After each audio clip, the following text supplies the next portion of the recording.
Good morning Telangana. This is Rajesh Sharma. ఇవాల్టి తెలంగాణ దినపత్రికల్లో ఎట్లాంటి headlines ఉన్నాయో ఒకసారి చూసే ప్రయత్నం చేద్దాం. నిన్నంతా ఒక హడావిడి కొనసాగింది. లిక్కర్ స్కామ్కు సంబంధించిన వ్యవహారాలన్నీ మాజీ ముఖ్యమంత్రి బీఆర్ఎస్ అధినేత కేసీఆర్కు అన్నీ తెలుసని కవిత ముందే అన్ని విషయాలను కేసీఆర్కు తెలియజేసిందంటూ ఈడీ ఢిల్లీ హైకోర్టులో వాంగ్మూలం సమర్పించింది, స్టేట్మెంట్ సమర్పించింది అని చెప్పి నిన్న మధ్యాహ్నం నుంచి కొంత హడావిడి కొనసాగింది. అయితే ఎండ్ ఆఫ్ ద డే దీనికి ఫుల్ స్టాప్ పెడుతూ కవిత తరపున మోహిత్ ఎవరైతే అడ్వకేట్గా పనిచేస్తున్నారో ఆయన క్లారిటీ ఇచ్చిన పరిస్థితి. అక్కడ ఎక్కడ ఈడీ వాదనలో కేసీఆర్ ప్రస్తావన రాలేదు అన్న వాదన వినిపించింది. అయితే ఇక్కడ మరో విషయం బయటకొచ్చింది. సోనియా గాంధీని తెలంగాణ దశాబ్ది వేడుకలకు ఆహ్వానించిన తర్వాత మీడియాతో చిట్ చాట్ మాట్లాడారు ఢిల్లీలో సీఎం రేవంత్ రెడ్డి. ఈ సందర్భంగా కేసీఆర్పై లై డిటెక్టర్ ప్రయోగం చేయాల్సిన అవసరం ఉంది అని ఉద్ఘాటించిన పరిస్థితి. ఈ నేపథ్యంలో కేసీఆర్ అరెస్టు తప్పదా అన్న ఊహాగానాలు నిన్నటి నుంచి తీవ్ర స్థాయిలో మొదలయ్యాయి. దానికి సంబంధించిన కథనాలు ఇవాళ దినపత్రికల్లో మనకు ప్రధాన శీర్షికలుగా కనిపిస్తున్నాయి. ఫోన్ ట్యాపింగ్ వ్యవహారంలో రోజు రోజుకు అత్యంత ఆసక్తికరమైన అంశాలు వెలుగులోకి వస్తున్నాయి. ముందుగా కేసీఆర్ ఆదేశంతోనే ఇవన్నీ జరిగినట్టుగా 2 రోజుల క్రితం రాధాకిషన్ రావు స్టేట్మెంట్ ఇచ్చాడు. దానికి సంబంధించి గందరగోళం ఏర్పడింది. ఆ తర్వాత నిన్న అడిషనల్ ఎస్పీ భుజంగరావు ఇచ్చిన స్టేట్మెంట్ ఆధారంగా మరికొన్ని అంశాలు వెలుగులోకి వచ్చాయి. ఏకంగా జడ్జ్ ఫోన్ కూడా ట్యాప్ చేసిన పరిస్థితి కనిపిస్తుంది. ఇంత తీవ్ర స్థాయిలో ఫోన్ ట్యాపింగ్ వ్యవహారం జరుగుతున్నప్పుడు ఈ అంశం మీద ఎందుకు సిబిఐ ఎంక్వైరీ కోరడం లేదు అని సీఎం రేవంత్ రెడ్డి బీఆర్ఎస్ అధినేతను ప్రశ్నించిన పరిస్థితి కనిపిస్తుంది. మొత్తం మీద ఇవాళ దినపత్రికల్లో ఇదే అంశం మనకు ప్రధానంగా కనిపిస్తుంది. ముందుగా తొలి వెలుగు ఈ పేపర్ను చూసే ప్రయత్నం చేద్దాం. దీనికి సంబంధించిన వార్త లిక్కర్ స్కామ్లో కేసీఆర్ అంటూ క్వశ్చన్ మార్క్ కనిపిస్తుంది. ఆయనకు మొత్తం తెలుసు, వ్యాపారుల వివరాలు తండ్రికి చెప్పిన కవిత అంటూ దీనికి సంబంధించిన శీర్షిక చూడవచ్చు. ఓవరాల్గా మెగా డీల్కి సంబంధించి తొలి వెలుగు పత్రిక ప్రధానంగా ప్రియారిటీ ఇచ్చిన పరిస్థితి కనిపిస్తుంది. మెగా కంపెనీ ఏదైతే ఉందో MEIL సంస్థను సేల్కు పెట్టారు అంటూ కనిపిస్తుంది. ఆస్తులు అమ్మేందుకు కృష్ణారెడ్డి యత్నాలు, మెగా ఇంజనీరింగ్పై లెక్కలేనన్ని అవినీతి ఆరోపణలు, పలు అంశాలపై కొనసాగుతున్న సిబిఐ దర్యాప్తు, చిక్కులు తెచ్చిన 1200 కోట్ల ఎలక్టోరల్ బాండ్స్, గ్యాస్ కంపెనీని అమ్మేస్తున్నారంటూ మీడియా కథనాలు, ప్రభుత్వ రంగంపై కంపెనీలతో సంప్రదింపులు, కేసుల నేపథ్యంలో వెనుకడుగు వేస్తున్న సంస్థలు, కంపెనీ విలువపై వ్యాపారస్తుల్లో సందేహాలు, బిజినెస్ సర్కిల్లో సంచలనంగా మెగా డీల్ అంటూ వార్త కనిపిస్తుంది. దీనికి తొలి వెలుగు పత్రిక ప్రియారిటీ ఇచ్చిన పరిస్థితి కనిపిస్తుంది. ఒక ఆశ్చర్యకరమైన ఆందోళనకరమైన డెవలప్మెంట్ హైదరాబాద్ వేదికగా చోటు చేసుకుంది. మేడిపల్లిలో పిల్లలను విక్రయిస్తున్న ముఠా అరెస్ట్ అయింది.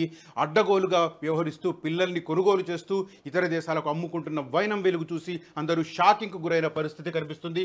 పిల్లల దొంగలున్నారు జాగ్రత్త అన్న శీర్షికను దీన్ని చూడవచ్చు. హైదరాబాద్ కేంద్రంగా పసిపిల్లల అమ్మకాల దందా, ఒక్కో బిడ్డ రేటు 5 లక్షలు, పిల్లలు లేని దంపతులకు విక్రయాలు, మేడిపల్లిలో ఆర్ఎంపీ డాక్టర్ హస్తం, ముఠాను పట్టుకున్న రాచకొండ పోలీసులు 16 మంది చిన్నారులను అమ్మినట్లు నిర్ధారించారు అంటూ వార్తలు చూడవచ్చు. తొలి వెలుగు పత్రికకు సంబంధించిన డీటెయిల్స్. ఇక ఈనాడు దినపత్రిక విషయానికి వస్తే జడ్జీల ఫోన్లు కూడా చాటుగా విన్నారు అన్న శీర్షిక మనకు ప్రధానంగా కనిపిస్తుంది. వ్యక్తిగత సమాచారం సేకరించి అవసరమైనప్పుడు ప్రభావం చేసేందుకు కుట్ర, భారాస కోసం 13 కోట్ల ఎలక్టోరల్ బాండ్లు కొన్న శ్రీధర్రావు వాంగ్మూలంలో కీలక నిందితుడు భుజంగరావు వెల్లడి అంటూ వార్తను చూడవచ్చు. అదే రకంగా కాంగ్రెస్ డబ్బు పట్టుకోవడమే లక్ష్యం, ఇందుకోసం ప్రత్యేక బృందాలు అంటూ తిరుపతి ఇచ్చిన వాంగ్మూలంకు సంబంధించిన డీటెయిల్స్ కూడా మనకి ఇక్కడ కనిపిస్తున్నాయి. తర్వాత మరో కీలకమైన అంశం కూడా చూడవచ్చు. నిన్న ఢిల్లీ వెళ్లిన రేవంత్ రెడ్డి తెలంగాణ దశాబ్ది ఉత్సవాలకు సోనియా గాంధీని హాజరు కావాల్సిందిగా ఆహ్వానించారు. ఆ తర్వాత అక్కడే ఉన్న తెలుగు మీడియా ప్రతినిధులతో చిట్చాట్ చేశారు. ఈ సందర్భంగా ఆయన చేసిన కామెంట్స్ ఆధారంగా చూడవచ్చు. ట్యాపింగ్పై సిబిఐ విచారణ కోరడం లేదేమంటూ కల్వకుంట్ల కుటుంబానికి సీఎం రేవంత్ రెడ్డి సూటి ప్రశ్న. విరిగింది కాళేశ్వరం పన్ను కాదు వెన్ను అని వ్యాఖ్య. రాష్ట్రంలో కరెంటు కోతలేమీ లేవని వెల్లడి. రాష్ట్ర గీతం పూర్తి బాధ్యతలు అందశ్రీకే అప్పగించినట్లు స్పష్టీకరణ అన్న వార్త కనిపిస్తుంది. అదే సమయంలో రాష్ట్ర అవతరణ ఉత్సవాలకు సోనియా హాజరు కానున్నారు అన్న డీటెయిల్స్ కూడా కనిపిస్తున్నాయి. రేవంత్ రెడ్డి ఆహ్వానం మేరకు సోనియా గాంధీ జూన్ 2వ తేదీన హైదరాబాద్లో జరగబోతున్న పెరేడ్ గ్రౌండ్స్లో జరగబోతున్న వేడుకలు ఏవైతే ఉన్నాయో వాటికి హాజరయ్యే అవకాశాలు ఉన్నాయన్న సారాంశం మనం ఆ వార్తలో చూడవచ్చు. అదే రకంగా అవినీతి అధికారులే చక్రం తిప్పుతున్నారు అంటూ ఇంకొక వార్త కూడా మనకు ప్రధానంగా కనిపిస్తుంది. ఆర్టీఏ కార్యాలయాల్లో ఎలా అవినీతి కొనసాగుతుందన్న శీర్షికలో దీనికి సంబంధించిన డీటెయిల్స్ చూడవచ్చు. ఇక ఆంధ్రజ్యోతి దినపత్రిక విషయానికి వస్తే కేసీఆర్ను విచారించాలి, ఆయనకు లై డిటెక్టర్ పరీక్షలు చేయాలి, అప్పుడే కాళేశ్వరం విషయాలు బయటకు వస్తాయి. జ్యుడిషియల్ విచారణ ఆ 3 బ్యారేజీలకే పరిమితం. ఫోన్ ట్యాపింగ్ను పట్టించుకుంటే కక్ష సాధింపు అంటారు. దీనిపై వాళ్ళు సిబిఐ విచారణను డిమాండ్ చేయట్లేదేం? రాష్ట్ర చిహ్నంలో రాచరికానికి చెందిన గుర్తులు ఉండవు. రాష్ట్ర గీతం రూపకల్పన బాధ్యత పూర్తిగా అందశ్రీదే. కీరవాణి విషయంలోనూ పూర్తిగా ఆయన ఇష్ట ప్రకారమే. ఢిల్లీలో మీడియాతో సీఎం ఇష్టాగోష్ఠి అన్న డీటెయిల్స్ కనిపిస్తున్నాయి. రాష్ట్ర అవతరణ వేడుకలకు సోనియా గాంధీ హాజరవుతున్నారన్న విషయం. అదే రకంగా హైకోర్టు జడ్జి పైన నిఘా అంటూ నిన్న భుజంగరావు ఇచ్చిన స్టేట్మెంట్ ఆధారంగా ఒక కీలకమైన శీర్షిక కనిపిస్తుంది. జస్టిస్ శరత్ వద్ద ప్రభుత్వ బీఆర్ఎస్ నేతల కేసులు ఉండడంతో ఆయన ఫోన్ ట్యాప్ చేశారంటూ దీనికి సంబంధించిన డీటెయిల్స్ కనిపిస్తుంది. మునుగోడులో కారు గెలుపులో మాదే కీలక పాత్ర. కామారెడ్డిలో కేసీఆర్ గెలుపు కోసం శ్రమించాం. రేవంత్ సోదరుడు కొండలరెడ్డి ఫోన్ ట్యాప్ చేశాం. నిరుద్యోగంపై కేటీఆర్ను విమర్శించిన విద్యార్థి నేతలపైన నిఘా పెట్టాం. బీఆర్ఎస్కు నిధులు సేకరించాం. మా ఆదేశాలతోనే రియల్టర్ సంధ్యా శ్రీధర్ రావు బీఆర్ఎస్కు 13 కోట్ల రూపాయలు ఇచ్చారు. భుజంగరావు స్టేట్మెంట్ క్లియర్గా కనిపిస్తుంది. ఒక్కొక్క రోజు ఎంత దౌర్భాగ్యం అంటే ఒక్కో రోజు 40 ఫోన్ల వరకు ట్యాప్ చేసిన పరిస్థితి. అంటే రాష్ట్రంలో ఎవరు ఏం మాట్లాడుకుంటున్నారో తనకు తెలియాలి అని చెప్పి ఆ రోజు కేసీఆర్ భావించినట్టుగా ఈ సారాంశం దీన్ని బట్టి మనకు అర్థమవుతుంది. ఇంత ఘోరమైన పరిపాలన చూడాల్సి వచ్చింది. తెలంగాణ దశాబ్దాల పాటు పోరాటం చేసి సాధించుకున్న తెలంగాణలో ఇట్లాంటి ఉదంతాలు జరగడం అనేది చాలా ఘోరం. ఇట్లాంటి పరిపాలన కొనసాగిందా గత 9.5 సంవత్సరాలుగా అన్న విషయాలు తెలుసుకున్న ప్రతి ఒక్కరూ షాక్కు గురవుతున్న పరిస్థితి కనిపిస్తుంది. ట్యాపింగ్ మీద బీజేపీ కూడా ఇప్పుడు ఫోకస్ చేస్తున్నట్టుగా ఇంకో డీటెయిల్స్ కనిపిస్తున్నాయి. ఒక్కొక్క రోజు ఒక్కొక్క ఆశ్చర్యకరమైన విషయాలు బయటకు వస్తున్నాయి. ఇంకా చెప్పాలంటే షాకింగ్ ఎలిమెంట్స్ వెలుగు చూస్తున్నాయి. ఇట్లాంటి సందర్భంలో బీజేపీ నేతలు, కేంద్రంలో ఉన్న బీజేపీ నేతలు అసలు రాష్ట్రంలో ఏం జరుగుతుంది, ఫోన్ ట్యాపింగ్కు సంబంధించి ఎలాంటి అంశాలు వెలుగులోకి చూస్తున్నాయి, ఎవరెవరి ఫోన్లు ట్యాప్ చేశారు, ఎందుకు చేశారు, ఎలాంటి పరిణామాలు చోటు చేసుకున్నాయి, ఇట్లాంటి ఎంక్వైరీలు చేస్తున్నారు కేంద్రంలో ఉన్న బీజేపీ పెద్దలు. ట్యాపింగ్పై బీజేపీ పెద్దలు సీరియస్. రాష్ట్ర నేతలకు ఫోన్, ఏం జరుగుతుందని ఆరా, సమగ్ర వివరాలతో నివేదికకు ఆదేశం, సిబిఐ విచారణకు ప్రభుత్వంపై ఒత్తిడికి ఛాన్స్, కేసీఆర్పై చర్యలు తీసుకోవాలని యోచన, ఆయన అవినీతి అక్రమాలపైన విచారణ జరిపే అవకాశం అన్న డీటెయిల్స్ మనకు కనిపిస్తున్నాయి ఆంధ్రజ్యోతి పేపర్లో. ఇక ధాన్యం, తెలంగాణలో ధాన్యం సేకరణ విషయంలో తీవ్ర స్థాయిలో వాదోపవాదాలు కొనసాగుతున్నాయి. ముందుగా బీజేఎల్పీ నేత మహేశ్వర్ రెడ్డి దీనికి సంబంధించి వెలుగులోకి తీసుకొచ్చారు.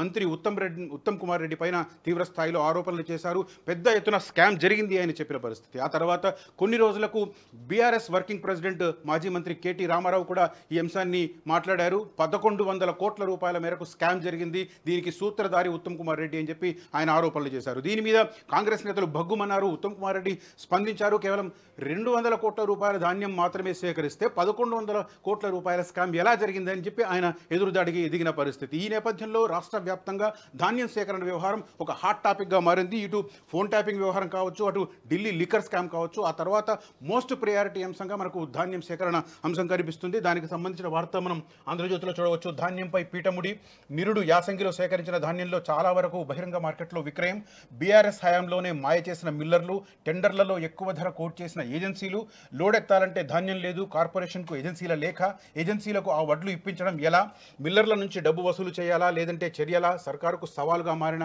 వైరం అంటూ దీనికి సంబంధించిన డీటెయిల్స్ చూడవచ్చు. ఇంకా తెలంగాణలో ఇంకొక ఇంట్రెస్టింగ్ డెవలప్మెంట్ ఏంటంటే ఈ ప్రైవేటు సంస్థల నుంచి సేకరించే బీర్లు ఏవైతే ఉన్నాయో, బీర్లకు సంబంధించి కొత్త కాంటాక్ట్ చేసుకొని కాంగ్రెస్ పార్టీకి సంబంధించిన కీలకమైన నాయకులు డబ్బులు దండుకుంటున్నారు, సంబంధిత మంత్రి కూడా డబ్బులు దండుకుంటున్నారు అని చెప్పి బీఆర్ఎస్ పార్టీ నుంచి క్రిషాంక్ మొన్న ఆరోపించారు. అయితే ఈ ఆరోపణలో ఎలాంటి పస లేదని మంత్రి జూపల్లి కృష్ణారావు కొట్టేసిన పరిస్థితి. కానీ దీనికి సంబంధించిన మరిన్ని డీటెయిల్స్ ఇప్పుడు వెలుగులోకి వచ్చాయి.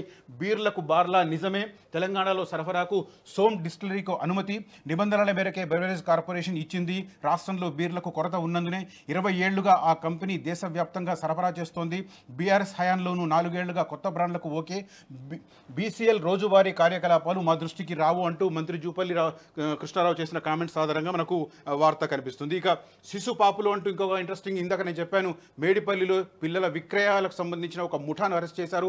16 మంది పిల్లర్లు రిలీజ్ చేసిన పరిస్థితి. దానికి సంబంధించిన వార్త చూడవచ్చు. శిశు పాపులు అన్న శీర్షికతో అంగట్లో సరుకుగా నెలల వయసు బిడ్డలు, ఢిల్లీ, ముంబై, పూణే కేంద్రాలుగా వాట్సాప్లో ఫోటోలు పెట్టి మరీ విక్రయం, తెలంగాణ, ఏపీల్లో పిల్లలు లేని వారి కోసమే 5 లక్షల ధర, బేరం కుదిరితే 2 రోజుల్లో అందజేత, మహిళా ఆర్ఎంపీపై స్టింగ్ ఆపరేషన్, అంతర్రాష్ట్ర ముఠా గుట్టు రట్టు చేసిన రాచకొండ పోలీసులు, 16 మంది శిశువుల స్వాధీనం, అదుపులో 30 మంది నిందితులు, 6 ఏళ్లలో 60 మందిని అమ్మినట్టుగా నిర్ధారణ జరిగింది అంటూ వార్త కనిపిస్తుంది మనకు. ఆంధ్రజ్యోతి దినపత్రికలో. ఇక వెలుగు పత్రిక విషయానికి వస్తే మోడీ చేసిన కామెంట్స్ ఆధారంగా ఒక వార్త కనిపిస్తుంది. ఆ తర్వాత మళ్ళీ కీలకంగా మనకు ఫోన్ ట్యాపింగ్ వ్యవహారమే ప్రధాన అంశంగా కనిపిస్తుంది. జడ్జీలు, లాయర్లు, జర్నలిస్టులు ఎవరిని వదలలేదు. బీఆర్ఎస్ వ్యతిరేకులే టార్గెట్గా ఫోన్ ట్యాపింగ్. 300 మందికి పైగా ఫోన్లను ట్యాప్ చేసిన తిరుపతన్న టీం అంటూ వార్తలు చూడవచ్చు. అదే రకంగా లిస్టులో ఎవరెవరి ఫోన్లు ట్యాప్ చేశారో అన్న వివరాలు చూస్తే పొంగులేటి శ్రీనివాసరెడ్డి ఇప్పుడు మంత్రిగా ఉన్నారు, ఆయన తర్వాత కాంగ్రెస్ ఎమ్మెల్యేగా ఇప్పుడున్న వివేక్ వెంకటస్వామి, అదే రకంగా కోమటిరెడ్డి రాజగోపాల్ రెడ్డి, కామారెడ్డిలో జైంట్ కిల్లర్గా అందరూ భావిస్తున్నారు. రేవంత్ రెడ్డిని అదే రకంగా కేసీఆర్ను కలిపి ఓడించిన బీజేపీ ఎమ్మెల్యే వెంకటరమణారెడ్డి ఫోన్లు కూడా అప్పట్లో టార్గెట్ చేశారు. కామారెడ్డిలో కేసీఆర్ను గెలిపించాలన్న ఉద్దేశంతోనే అది చేసినట్టుగా భుజంగరావు స్టేట్మెంట్లో వెల్లడించారు. అదే రకంగా కొండలరెడ్డి, రేవంత్ రెడ్డి సోదరుడు, సీఎం రేవంత్ రెడ్డి సోదరుడు కొండలరెడ్డి ఫోన్ కూడా ట్యాప్ చేసినట్టుగా నిన్నటి స్టేట్మెంట్లో మనకు వచ్చింది. దానికి సంబంధించిన డీటెయిల్స్ మనం వెలుగు దినపత్రికలో చూడవచ్చు. అదే రకంగా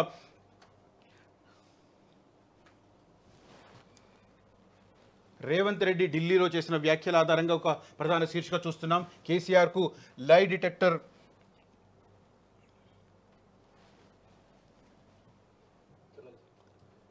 ఏంది ఇట్లా సహకరించట్లేదు మనకు.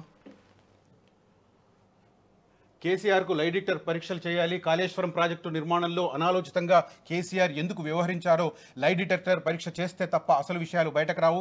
ఈ విషయంపై కేసీఆర్ను ఇంటరాగేషన్ చేయాలేమో, ఈ ప్రాజెక్టుపై అసెంబ్లీకి వచ్చి చెబుతారేమో అనుకుంటే కేసీఆర్ రావట్లేదు.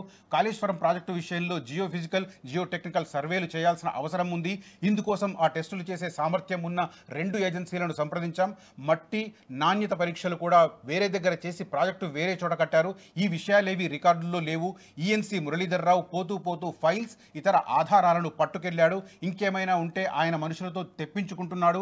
సంబంధిత ఫైళ్లను చించివేయాలని చెబుతున్నాడు. తప్పు జరిగిందని చర్యలు తీసుకోబోతే ఇంజనీరింగ్ శాఖలోని ఆఫీసర్లు ఒకరినొకరు కాపాడుకుంటున్నారు అంటూ రేవంత్ రెడ్డి చేసిన కీలకమైన వ్యాఖ్యలు కనిపిస్తున్నాయి. అంతిమంగా ఇది కేసీఆర్ను ఇంటరాగేట్ చేసే దిశగా, అరెస్టు చేసి ఇంటరాగేట్ చేసే దిశగా అడుగులు పడుతున్నాయా అన్న అనుమానాలు నిన్నటి 2 విషయాల్లో జరిగాయి. ఒకటి, ఈడీ ఢిల్లీ హైకోర్టులో సమర్పించింది అని చెప్పిన స్టేట్మెంట్ ఆధారంగా. ఆ తర్వాత అఫ్కోర్స్ కవిత లాయర్ మోహిత్ రావు దాన్ని ఖండించారు. కాకపోతే దానికి సంబంధించిన డెవలప్మెంట్స్, అదే రకంగా ఇటు రేవంత్ రెడ్డి ఢిల్లీలో చేసిన వ్యాఖ్యలు, ఈ రెండింటిని కంపేర్ చేసుకుంటే టార్గెట్ కేసీఆర్ కాబోతున్నారా, కేసీఆర్ అరెస్ట్ త్వరలో తప్పదా అన్న అనుమానాలు గట్టిగా బలపడుతున్న పరిస్థితి కనిపిస్తుంది. ప్రజాపాలన అందిస్తామంటూ ఆయన చేసిన కామెంట్ కూడా మనం ఇక్కడ చూడవచ్చు. ఇక మరొక కీలకమైన అంశం ఈ మధ్య రాజుకుంటుంది. లోక్సభ ఎన్నికలు పూర్తయిన తర్వాత తెలంగాణ వ్యాప్తంగా స్థానిక సంస్థల ఎన్నికల ప్రహసనం మొదలయ్యే అవకాశం ఉంది. అయితే ఈ ఎన్నికల ప్రహసనం మొదలు కావడానికి ముందే రాష్ట్రంలో బీసీల కులగణన జరగాలి అని చాలా సంఘాలు డిమాండ్ చేస్తున్నాయి. ఈ నేపథ్యంలో కాంగ్రెస్ పార్టీ కూడా గత ఎన్నికల్లో, తెలంగాణ అసెంబ్లీ ఎన్నికల్లో హామీ ఇచ్చింది. రాహుల్ గాంధీ బీసీ డిక్లరేషన్లో మెన్షన్ చేశారు. ఆయన ఏ బహిరంగ సభలో పాల్గొన్నా కూడా తెలంగాణలో కులగణన చేపడతామని చెప్పి హామీ ఇచ్చిన పరిస్థితి. ఈ నేపథ్యంలో స్థానిక సంస్థల కంటే ముందు, ఎన్నికల కంటే ముందే కులగణన జరగాలి అని చెప్పి బలంగా డిమాండ్ వినిపిస్తుంది. ఈ నేపథ్యంలోనే ప్రభుత్వం జూలైలో కులగణనకు శ్రీకారం చుట్టబోతోంది అన్న ఒక ఇండికేషన్ వార్త కనిపిస్తుంది. జూలైలో కులగణన, బీసీ వెల్ఫేర్ ఆఫీసర్లకు కసరత్తు, ఎన్నికల కోడ్ ముగిసిన తర్వాత గైడ్లైన్స్ ఖరారు, బీసీ సంఘాలు, పార్టీల నుంచి అభిప్రాయ సేకరణ అన్న వివరాలు కనిపిస్తున్నాయి. అదే రకంగా ఈడీ ఢిల్లీ హైకోర్టులో సమర్పించిన స్టేట్మెంట్ ఆధారంగా ఇంకొక వార్త చూడవచ్చు. కవితకు బెయిల్ ఇవ్వవద్దు, సాక్షులను బెదిరించారు, ఆధారాలను ధ్వంసం చేశారు, లిక్కర్ స్కామ్లో ఆమెనే కింగ్ పిన్, ఢిల్లీ హైకోర్టులో ఈడీ సిబిఐ వాదనలు, ఇది అక్రమ అరెస్టు కవిత లాయర్ అంటూ వాదనలు చూడవచ్చు. మొత్తం మీద దీనికి సంబంధించి ఢిల్లీ హైకోర్టులో 2 అంటే తనను సిబిఐ అదే రకంగా ఈడీ అరెస్టు చేయడాన్ని సవాల్ చేస్తూ కల్వకుంట్ల కవిత ఢిల్లీ హైకోర్టును ఆశ్రయించారు. దాని మీద గత 15-20 రోజులుగా విచారణ కొనసాగుతుంది. 24వ తేదీ నుంచి కంటిన్యూస్గా విచారణ కొనసాగుతుంది. ఒకరోజు మోహిత్ రావు వాదనలు, అంటే కవిత తరపున అడ్వకేట్గా ఉన్న మోహిత్ రావు వాదనలు విన్నారు. ఆ తర్వాత ఈడీ సిబిఐ వాదనలు విన్నారు. మొత్తం మీద ఇప్పుడు కేసు తీర్పును రిజర్వ్ చేసిన పరిస్థితి. రేపు కానీ ఎల్లుండి కానీ దీనికి సంబంధించిన తీర్పు ఢిల్లీ హైకోర్టులో వెలువరించే అవకాశం ఉంది. దానికి సంబంధించిన వార్త మనం చూడవచ్చు. అదే రకంగా తెలంగాణలో కూరగాయల ధరలు బగ్గుమంటున్నాయన్న ఇంకొక వార్త కూడా కనిపిస్తుంది. పచ్చిమిర్చి 120 రూపాయలు, టమాటా 50 రూపాయలు అన్న శీర్షికతో చూడవచ్చు. ఇక నమస్తే తెలంగాణ విషయానికి వస్తే తెలంగాణ చిహ్నం సంబంధించి 2 విషయాలు కూడా మళ్ళీ రాజుకుంటున్నాయి తెలంగాణలో. ఒకటి, తెలంగాణ గేయం ఏదైతే ఉందో, జయ జయ హే తెలంగాణను ఆంధ్ర ప్రాంతానికి సంబంధించిన సినీ సంగీత దర్శకుడు కీరవాణితో మ్యూజిక్ చేయించడం అనేది ఒక తెలంగాణకు సంబంధించిన సినీ వర్గాలు కావచ్చు, తెలంగాణకు సంబంధించిన మిగతా కవులు, గాయకులు కావచ్చు, చాలామంది అభ్యంతర పెడుతున్న పరిస్థితి. ఈ నేపథ్యంలో దానికి సంబంధించి రేవంత్ రెడ్డి చేసిన కామెంట్స్ చాలా కీలకమయ్యాయి. ఇంకొక ప్రధానమైన అంశం తెలంగాణ చిహ్నం. తెలంగాణ రాష్ట్రం ఏర్పాటైన తర్వాత గత కేసీఆర్ ప్రభుత్వం తెలంగాణ చిహ్నాన్ని రూపొందించింది. దానికి సంబంధించి ఏరెడ్డి లక్ష్మణ్ ఆధారంతో చేయించిన తర్వాత ఆలి లక్ష్మణ్ ఆధారంతో చేయించిన ఒక డిజైన్ చేయించిన చిహ్నాన్ని ఇంతకాలం వాడుతూ వచ్చారు. దాంట్లో కాకతీయ కళాతోరణంతో పాటు చార్మినార్ అంటే ఈ రెండు తెలంగాణకు ఇండికేషన్ అని చెప్పి అప్పట్లో వాటిని రూపొందించిన పరిస్థితి. కానీ తాజాగా రుద్ర రాజేషన్తో ఇంకొక డిజైన్ చేసే ప్రయత్నాలను మొదలుపెట్టింది రేవంత్ రెడ్డి సర్కార్. నిజామాబాద్కు చెందిన రుద్ర రాజేషన్తో దీన్ని డిజైన్ చేస్తున్నారు. ఇందులో రాచరికపు ఆనవాలుగా భావిస్తున్న కాకతీయ కళాతోరణం, అదే రకంగా చార్మినార్, ఈ రెండింటిని తొలగించాలని ప్రభుత్వం ప్రయత్నం చేస్తుంది అని బీఆర్ఎస్ ఆరోపిస్తుంది. బీఆర్ఎస్ చేస్తున్న ఆరోపణలకు అనుగుణంగా మనకు నమస్తే తెలంగాణలో ఈ వార్త కనిపిస్తుంది. తెలంగాణ చిహ్న భిన్నం, కీరవాణి ఎంపిక, కాకతీయ కళాతోరణం, చార్మినార్ తొలగింపు, రాచరికపు ఆనవాళ్ల పేరుతో వేటుకు నిర్ణయం, ముఖ్యమంత్రి రేవంత్ మాటలతో విస్పష్టం, తెలంగాణ చారిత్రక వైభవానికి అవమానం అన్న శీర్షిక కనిపిస్తుంది. అదే రకంగా గేయం నుంచి కూడా చార్మినార్, కాకతీయ వైభవం, రాష్ట్ర గేయం నుంచి కూడా తొలగిస్తారు అన్న ఒక వార్త కూడా మనం చూడవచ్చు. ఇక బీఆర్ఎస్ పార్టీ చెప్తుంది చిహ్నాలను తొలగిస్తే ప్రజా ఉద్యమమే అంటూ కామెంట్ చేశారు కేటీఆర్. దానికి సంబంధించిన వార్త చూడవచ్చు. అదే రకంగా ఆంధ్ర దర్శకుడు పెత్తనమేంది అంటూ ఇటీవల బీఆర్ఎస్ పార్టీలో చేరి నాగర్ కర్నూలు నుంచి లోక్సభ అభ్యర్థిగా పోటీ చేసిన మాజీ ఐపీఎస్ అధికారి ఆర్ఎస్ ప్రవీణ్ కుమార్ ధ్వజమెత్తారు. దానికి సంబంధించిన వార్త చూడవచ్చు. ఇంకొక కంపారిజన్ కూడా కనిపిస్తుంది. జాతీయ చిహ్నంలో ఇట్లాంటి అశోక్ చక్రవర్తికి సంబంధించిన చిహ్నాలు ఉండడం, అదే రకంగా ఇటీవల మోదీ ఆధ్వర్యంలో తమిళనాడు చోళరాజులు తయారు చేసిన సెంగల్ను అధికార చిహ్నంగా స్వీకరించి నూతన పార్లమెంట్ భవన్లను ప్రతిష్ఠించిన ప్రస్తుత భారత ప్రధాని అంటూ చూడవచ్చు. అంటే ఒకప్పుడు నెహ్రూ ఫైనల్ చేసిన చిహ్నం అశోక సత్యమేవ జయతే చిహ్నం ఏదైతే ఉందో దానికి సంబంధించి, అదే రకంగా ఇటీవల సంఘంకు సంబంధించి, అంటే జాతీయ స్థాయిలో అలాంటి నిర్ణయాలు జరిగినప్పుడు అవి రాచరికం కానప్పుడు తెలంగాణలో ఉన్న ప్రతిష్టాత్మకమైన కాకతీయ కళాతోరణం కావచ్చు, అదే రకంగా చార్మినార్ కావచ్చు, వీటన్నింటినీ ఎందుకు తొలగించడం అనే ఒక కంపారిజన్ స్టేట్మెంట్ మనకు నమస్తే తెలంగాణ దినపత్రికలో చూడవచ్చు. ఓవరాల్గా చూస్తే ఇవాళ దినపత్రికల్లో మనకు ప్రధానంగా ఫోన్ ట్యాపింగ్ వ్యవహారంలో జరుగుతున్న పరిణామాలు, సీఎం రేవంత్ రెడ్డి దీన్ని దృష్టిలో పెట్టుకొని చేసిన కామెంట్స్, ఇవన్నీ మనకు ప్రధానంగా కనిపిస్తున్న పరిస్థితి. అసలు ఏం జరిగింది నిన్న కేసీఆర్కు సంబంధించి?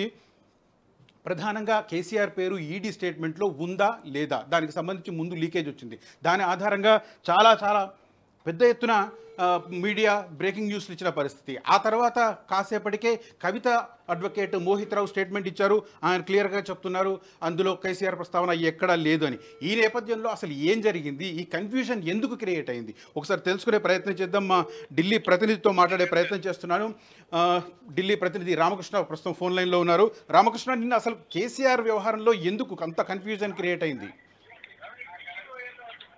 హలో రామకృష్ణ, వినిపిస్తుందా నా వాయిస్? హలో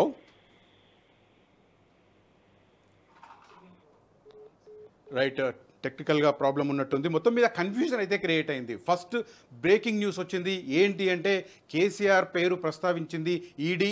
కవిత లిక్కర్ స్కామ్కు సంబంధించి ముందే అన్ని విషయాలను కేసీఆర్కు ఇన్ఫార్మ్ చేసింది అని చెప్పి చెప్పడం. ఆ తర్వాత కాసేపటికి అంటే ఒక 2 అవర్స్ ఇదంతా గందరగోళం నడిచిన తర్వాత మీడియా అంతా దీన్ని హైలైట్ చేసి బ్రేకింగ్ న్యూస్ ఇచ్చిన తర్వాత కవిత అడ్వకేట్ మోహిత్ రావు మరొక స్టేట్మెంట్ ఇచ్చారు. అసలు కేసీఆర్ ప్రస్తావన ఎక్కడా తీసుకురాలేదు ఈడీ, కేవలం మాగుంట రాఘవరెడ్డికి సంబంధించి ఆయన ఫాదర్ పేరు మెన్షన్ చేశారు అన్న వార్త వినిపించింది. మొత్తం మీద అసలు ఈ కన్ఫ్యూజన్ ఎందుకు క్రియేట్ అయింది? కేసీఆర్ పేరు నిజంగానే ఈడీ ప్రస్తావించిందా, లేక మోహిత్ రావు చెప్తున్నట్టు అసలు కేసీఆర్ ప్రస్తావనే లేదా? ఒకసారి తెలుసుకునే ప్రయత్నం చేద్దాం. ప్రస్తుతం ఫోన్ లైన్లో నాకు మా ఢిల్లీ ప్రతినిధి రామకృష్ణ అందుబాటులో ఉన్నారు. రామకృష్ణ, అసలు కేసీఆర్ ప్రస్తావన విషయంలో అంత కన్ఫ్యూజన్ ఎందుకు క్రియేట్ అయింది నిన్న? ఇక ఎన్ఫోర్స్మెంట్ డైరెక్టరేట్ తన వాదనలు హైకోర్టులో వినిపించేటప్పుడు ప్రధానంగా కేసీఆర్ పేరుని కేసీఆర్ కి తెలిసే జరిగింది, కేసీఆర్ కి కవిత ఈ మద్యం వ్యాపారులని పరిచయం చేసింది అనేది అంశం బయటకు వచ్చింది. అయితే ఎన్ఫోర్స్మెంట్ దానికి కౌంటర్ గా మోహిత్ రావు చెప్తూ తాను వాదనలో ఉన్నానని, తాను ఉన్నప్పటికీ కూడా ఎటువంటి పరిస్థితుల్లో కూడా అలాంటి ప్రస్తావన రాలేదని మోహిత్ రావు చెప్పారు. అయితే కోర్టుకి ఎన్ఫోర్స్మెంట్ డైరెక్టరేట్ దాదాపుగా 35 పేజీల రిపోర్ట్ ని సబ్మిట్ చేసింది. ఆ 35 పేజీల రిపోర్ట్ లో ఈ కేసీఆర్ పేరు ఉందని చెప్పేసి కూడా ఈడీ న్యాయవాదులు చెప్తున్నారు. మరి దానికి సంబంధించిన క్లారిటీ కూడా ఈడీ నుంచి కూడా రావాల్సి ఉంది. కేసీఆర్ పాత్ర ఇందులో ఉందా లేదా దానికి సంబంధించిన ఈడీ ఈ రోజు అనౌన్స్మెంట్ చేసే అవకాశం అయితే కనిపిస్తుంది. Right, thank you Ramakrishna. మొత్తం మీద ఈడీ ఇవాళ క్లారిటీతో బయటకు వచ్చే అవకాశాలు ఉన్నాయని చెప్పి మా ప్రతినిధి రామకృష్ణ చెప్తున్నారు. ఫస్ట్ నిన్న జరిగిన డెవలప్మెంట్ అంటే ఒకసారి ఎక్స్ప్లెయిన్ చేస్తాను. ఢిల్లీ హైకోర్టులో కవితకు సంబంధించి 2 పిటిషన్లు ఫైల్ చేశారు. ఒకటి సిబిఐ అరెస్టును సవాల్ చేశారు, 2 ఈడీ అరెస్టును సవాల్ చేశారు. ఈ రెండింటి మీద గత 15 రోజులుగా విచారణ కొనసాగుతూ వస్తుంది. మే 24వ తేదీన ఆల్మోస్ట్ ఎవ్రీడే ఇది బెంచ్ మీదకి వస్తున్న పరిస్థితి. ఈ నేపథ్యంలో ముందుగా కవిత తరపు న్యాయవాది మోహిత్ రావు కవిత ప్రజెంటేషన్ మొత్తం ఇచ్చిన పరిస్థితి. ఆ తర్వాత దీనికి కౌంటర్గా ఈడీ కూడా రంగంలోకి దిగింది. ఈడీ ఎందుకు బెయిల్ ఇవ్వకూడదు అన్న విషయంలో ఈడీ వాదనలు వినిపించింది. మొత్తం మీద ఢిల్లీ లిక్కర్ స్కామ్లో కింగ్ పిన్ కవిత కాబట్టి ఆమెను రిలీజ్ చేస్తే సాక్షుల మీద ప్రభావం చూపించి కేసును నీరుగార్చే అవకాశం ఉంది కాబట్టి బెయిల్ ఇవ్వొద్దు అని చెప్పి ఈడీ వాదన. అయితే ఈ రకంగా వాదిస్తున్న క్రమంలోనే కేసీఆర్కు అంటే మాజీ ముఖ్యమంత్రి బీఆర్ఎస్ అధినేత అదే సమయంలో కల్వకుంట్ల కవిత తండ్రి కేసీఆర్కు మొత్తం వ్యవహారం అంతా తెలుసు అని ఈడీ తన స్టేట్మెంట్లో ప్రస్తావించింది, తన అఫిడవిట్లో ప్రస్తావించింది అని చెప్పి ముందుగా లీకేజ్ వచ్చింది. దీని ఆధారంగా తెలుగు మీడియా మొత్తం మీద హడావిడి చేసిన పరిస్థితి, బ్రేకింగ్ న్యూస్లతో అదరగొట్టిన పరిస్థితి. ఆ తర్వాత 2 గంటల వ్యవధిలో కల్వకుంట్ల కవిత అడ్వకేట్ మోహిత్ రావు మరొక స్టేట్మెంట్తో ముందుకొచ్చారు. అసలు ఎక్కడా కేసీఆర్ పేరు ప్రస్తావనకు రాలేదు అని ఆయన చెప్పిన పరిస్థితి. మాగుంట రాఘవరెడ్డి ఎవరైతే ఈ విషయంలో లిక్కర్ స్కామ్లో మరో నిందితుడు ఎవరైతే ఉన్నారో రాఘవరెడ్డి పేరును ప్రస్తావిస్తూ ఆయన తండ్రి మాజీ ఎంపీ మాగుంట శ్రీనివాసులు రెడ్డి పేరు ప్రస్తావించారు తప్ప కేసీఆర్ పేరు ప్రస్తావన ఎక్కడా రాలేదు అనేది మోహిత్ రావు వాదన. ఈ విషయంలో ఇప్పుడు ఈడీ స్టేట్మెంట్ అత్యంత కీలకం కాబోతోంది. తమ స్టేట్మెంట్లో కేసీఆర్ ప్రస్తావన చేశారా లేదా అన్నది చాలా కీలకం కాబోతుంది. ఒకవేళ ఈడీ గనక కేసీఆర్ ప్రస్తావన చేసి లిక్కర్ స్కామ్కు సంబంధించిన పూర్తి వ్యవహారాలను కవిత ముందుగానే తన తండ్రికి తెలియజేసింది అన్నది గనక ఈడీ ఎస్టాబ్లిష్ చేయగలిగితే అప్పుడు కేసీఆర్ అరెస్టు ఖాయమన్న వాదన మాత్రం ఖచ్చితంగా బలపడుతుంది. కేసీఆర్ విచారణ మాత్రం కన్ఫర్మ్. అరెస్ట్ అనేది తర్వాత విషయం. ముందు విచారణ తీసుకుని ఆయన క్లారిటీ కూడా తీసుకునే అవకాశాలు ఉంటాయి. దానికి దోహదం పరిస్థితి ఏర్పడుతుంది. ఇంకోవైపు ఫోన్ ట్యాపింగ్ వ్యవహారం, ఇంకొక వైపు కాళేశ్వరం వ్యవహారం. ఈ 2 వ్యవహారాలు అంటే కాళేశ్వరం వ్యవహారంలో రేవంత్ రెడ్డి క్లియర్ కట్గా చెప్పారు, కేసీఆర్ను విచారించాల్సిన అవసరం ఉంది, లై డిటెక్టర్ టెస్ట్ కూడా చేయాల్సిన అవసరం ఉందని సీఎం రేవంత్ రెడ్డి చెప్తున్నారు. ఇంకొక వైపు ఈడీ కేసీఆర్ ప్రస్తావన తీసుకొచ్చింది లిక్కర్ స్కామ్లో. ఈ 2 అంశాలను మనం ఒకసారి సరిపోల్చి చూసుకుంటే కేసీఆర్ను విచారణ చేయక తప్పని పరిస్థితి ఏర్పడుతుందా అన్న అనుమానాలు రేకెత్తుతున్నాయి. చాలామంది భావించారు లోక్సభ ఎన్నికల తర్వాత చాలా అంశాలలో కేసీఆర్ టార్గెట్గా వ్యవహారాలు జరగబోతున్నాయని చెప్పి చాలా ఊహాగానాలు వచ్చాయి, చాలా విశ్లేషణలు వచ్చిన పరిస్థితి. ఇప్పుడు ముగింపు దశకు వచ్చింది లోక్సభ ఎన్నికల ప్రహసనం. ఇంకొక దశ పూర్తయితే జూన్ 1వ తేదీన, జూన్ 4వ తేదీన కౌంటింగ్ పూర్తవుతుంది. ఆ తర్వాత ఈ ప్రహసనం పూర్తయిన తర్వాత ఇక కేసుల వ్యవహారంలో స్పీడప్ జరిగి ఆ తర్వాత ఎవరు టార్గెట్ అవుతారు, ఎవరు ఎప్పుడు విచారణకు పిలుస్తారు, ఎవరిని ఎప్పుడు అరెస్టు చేస్తారు అన్న అంశాలు అత్యంత ఆసక్తికరంగా మారుతున్న పరిస్థితి. అసలైన తొలి వెలుగు. ఫాలో వాట్సాప్ @తొలి వెలుగు official.